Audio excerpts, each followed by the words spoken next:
Washington, leading 5 seminarians on an 8-week summer service program largely through Appalachia and South America. Conventual Franciscan Father Michael Laskey saw a new awareness rising in the young men's minds.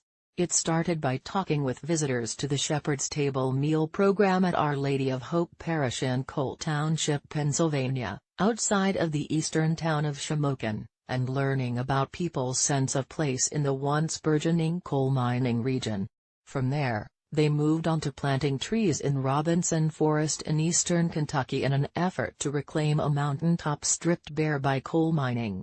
They learned, too, that the forests were shrinking because of the mining, leaving fewer nesting areas for the migrating cerulean warblers from Colombia. The connection deepened during a hike in an old-growth forest in Colombia, one of the warblers' wintering homes.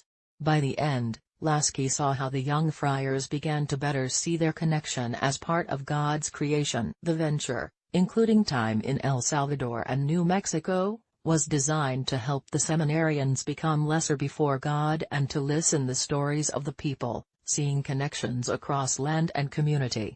I want them as a minister when they're done with the seminary training to look beyond the collar and see themselves as a member of the community in a holistic sense, that they are interwoven in all of this, said Laskey, Director of Justice, Peace and Care for Creation Ministry for His Orders Our Lady of Angels Province based in Ellicott City, Maryland. It's that sense of interconnectedness that all people are called to understand and live that underlies the recently released report by the Intergovernmental Panel on Climate Change on Global Land Usage, in Laskey's view.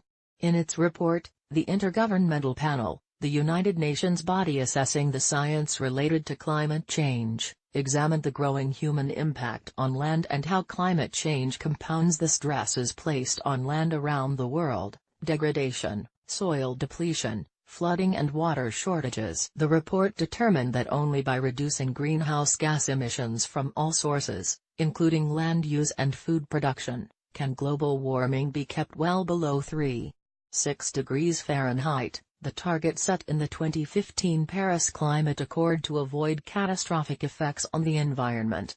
Scientific studies have found that global temperatures are about 1 degree Fahrenheit higher than 100 years ago and suggest that the burning of fossil fuels, land clearing, agriculture and other human activities are the primary sources of global warming.